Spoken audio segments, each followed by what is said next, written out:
RK న్యూస్కి స్వాగతం. వార్తల్లోని విశేషాలు.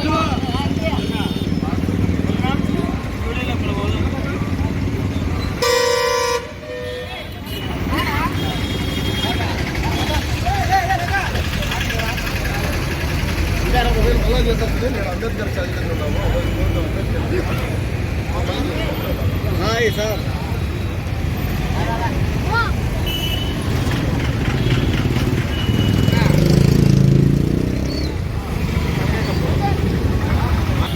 డాక్టర్ బిఆర్ అంబేద్కర్ గారి జయంతికి విచ్చేసినటువంటి ప్రతి ఒక్కరికి పేరు పేరున నా ఉద్యోగ నమస్కారాలు తెలియజేస్తున్నాను. ఈ ప్రపంచంలో సమానత్వానికి అంటే గుర్తొచ్చే ఒకే ఒక్క పేరు డాక్టర్ బిఆర్ అంబేద్కర్ గారి పేరు. ఈ దేశంలో రాజ్యాంగం ముందు రాజ్యాంగం తర్వాత చూసుకుంటే ఎస్సీ ఎస్టీ బీసీల మైనార్టీల యొక్క స్థితిగతులను పరిచుకుంటే వారి మెరుగుకు మూల కారణం ఎవరంటే డాక్టర్ బిఆర్ అంబేద్కర్ గారు రచించినటువంటి రాజ్యాంగమే అని నేను ఘంటాపదంగా చెప్పగలను. డాక్టర్ బిఆర్ అంబేద్కర్ గారు రాజ్యాంగాన్ని రచించి రాజ్యాంగాన్ని అందించే సమయంలో మనందరము కలిసి చాలా మంచి రాజ్యాంగాన్ని రూపొందించుకున్నాము. ఈ రాజ్యాంగం యొక్క మంచి చెడుల గురించి నేను చెప్పను, కానీ మనం ఎన్నుకొనబడే పాలకులు ఈ రాజ్యాంగాన్ని ఇంప్లిమెంట్ చేసే విషయంలో దాన్ని బట్టి ఈ రాజ్యాంగం యొక్క మంచి కానీ చెడు కానీ ఉంటుంది అని చెప్పడం జరిగింది. అలాగే న్యాయశాఖ మంత్రిగా ఉన్నటువంటి ఆ సమయంలో గతాన్ని కానీ భవిష్యత్తు కానీ దృష్టిలో ఉంచుకొని భవిష్యత్ తరాలకు ఉపయోగపడే విధంగా అనేకమైనటువంటి అప్పటికే కార్మిక చట్టాలు అయితేనేమి, ఫ్యాక్టరీ చట్టాలు అయితేనేమి, కనీస వేతనం అయితేనేమి, ఇటువంటి చట్టాలు తీసుకొని వచ్చినటువంటి ఏకైక వ్యక్తి ఎవరంటే డాక్టర్ బిఆర్ అంబేద్కర్ గారే. అలాగే స్వాతంత్రం రాకముందు మహిళలకు స్థానం ఎలాంటిదో మనమందరము గమనించుకుంటూ ఉంటాము.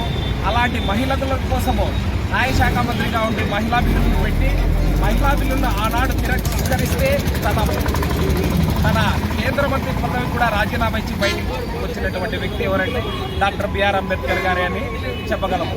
అలాగే 1918వ సంవత్సరంలో బ్రిటిష్ ప్రభుత్వం వారు వయోజన ఓటు హక్కు అనే దాన్ని తీసుకొని వచ్చినప్పుడు భారతదేశం నుంచి ఇంగ్లాండ్కి వెళ్ళిన ప్రతినిధి పన్నులకు, విద్యావంతులకు, పన్నులు కట్టే వాళ్ళకు మాత్రమే ఓటు హక్కు ఇవ్వాలని పేర్కొన్నప్పుడు డాక్టర్ బిఆర్ అంబేద్కర్ గారు లేదు, ఎస్సీ ఎస్టీ బీసీ మైనార్టీలకు అందరికీ 21 సంవత్సరాలు నిండిన ప్రతి ఒక్కరికి ఓటు హక్కు ఇవ్వాలని ప్రతిపాదిస్తే ఆ రోజు వాళ్ళు బ్రిటిష్ గవర్నమెంట్ వారు మీరు పన్నులు కట్టరు, మీలో చదువుకునే వాళ్ళు లేరన్నప్పుడు ప్రపంచంలోనే గొప్ప తార్కికవాది అయినటువంటి బిఆర్ అంబేద్కర్ గారు బ్రిటిష్ గవర్నమెంట్తో మేమైతే ఈ దేశంలో పుట్టామో, మాకైతే విద్య లేదో, మాకు సంపద లేదో, కానీ మా జన్మతో పాటు మా వయసు కూడా పెరుగుకుంటూ వచ్చింది కాబట్టి మాలో ఉన్న 21 సంవత్సరాలు నిండిన ప్రతి ఒక్కరికి ఓటు హక్కు కల్పించాలని వారితో తార్కికంగా వాదన చేసి భారతదేశంలో ఉన్నటువంటి ప్రతి ఒక్కరికి 20 సంవత్సరాలు నిండిన పురుషులకు స్త్రీలకు ఓటు హక్కు కల్పించిన గొప్ప వ్యక్తి ఎవరంటే డాక్టర్ బిఆర్ అంబేద్కర్ గారు అని నేను తెలియజేస్తున్నాను.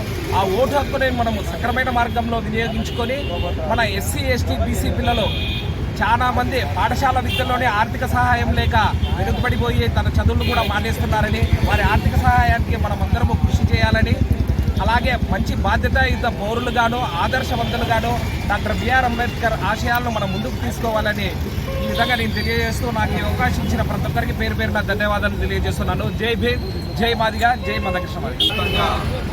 డాక్టర్ బిఆర్ అంబేద్కర్ గారి 133వ జయంతి ఉత్సవాలు ఘనంగా జరుపుకుంటున్నారు. అందులో భాగంగానే కదిరిలో ఎస్సీ ఎస్టీ ఉద్యోగులు మరియు ఎంఆర్పిఎస్ అనుబంధ సంఘాలు అన్నీ కూడా ఈ రోజున భారీ ఎత్తున ఆయనకు నివాళులు అర్పిస్తున్నారు.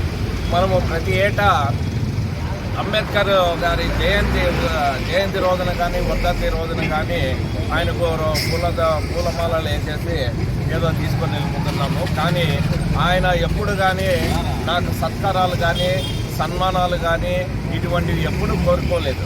ఎప్పుడైతే తను అనుకున్నటువంటి ఈ అట్టడుగు ఉన్నటువంటి వర్గాలు ఎప్పుడైతే విద్యలోనూ ఆర్థికంగానూ సమానత్వాన్ని పొందుతున్నారో దానికి ఎవరైతే పాటుపడతారో, నా యొక్క ఆశయాలను ఎవరు ముందుకు తీసుకుపోతారో వాళ్ళే నాకు నిజమైనటువంటి అంబేద్కర్ వారసులుగా ఆయన చనిపోయి ఆఖరి రోజులో కూడా ఆయన ఇదే మాట చెప్పాడు. మరి ఈ రోజున అంబేద్కర్ ఒక్కడివాడు కాదు, అందరివాడు అనేది ప్రతి ఒక్క భారతీయ పౌరుడు గుర్తించుకోవాలి. ఎందుకంటే ఆయన ప్రపంచంలోనే అత్యున్నతమైనటువంటి రాజ్యాంగాన్ని కల్పన చేసినటువంటి గొప్ప మార్గదర్శకుడు, మహనీయుడు. ఎందుకంటే ప్రపంచ దేశాల్లో ఉన్నటువంటి రాజ్యాంగము కొన్ని లోటుపాట్లు ఉన్నాయి. క్షుణ్ణంగా ఆయన ఈ రాజ్యాంగము భారతదేశంలో ఈ రాజ్యాంగాన్ని రూపకల్పన చేయాలంటే అన్ని దేశాలు తిరిగి ఎక్కడ ఏమున్నాయి లోటుపాట్లు అవి మన భారతదేశ రాజ్యాంగంలో ఉండకూడదనే ఉద్దేశంతో ఆయన 99 అందరికీ సమాన హక్కులు కల్పించడం జరిగింది. మరి ఈ రోజున కొంతమంది స్వార్థపరులు అంబేద్కర్ అంటే ఒక దళిత జాతికి చెందినటువంటి వ్యక్తే అని చెప్పేసి ముద్ర వేయడం జరిగింది. గతంలో ఆయన ఒక్క దళిత వర్గానికి ఆడ పనిచేయలేదు. మహామేధావి, ప్రపంచంలోనే ఆయన మేధావుల్లో 3వ వ్యక్తి. మరి ఆ రోజున ఆయన బాల్యం తీసుకున్న, ఆయన చదువుకున్న సమయంలో కూడా మన భారతదేశంలో ఉన్నటువంటి వ్యక్తులు అంటే ప్రముఖమైన వ్యక్తులు కూడా ఆయన మేధా సంపదని గుర్తించి కూడా ఎన్నో అవమానాలు, నిస్పృహత ఇవన్నీ కూడా ఆయన మీద ప్రయోగించినారు.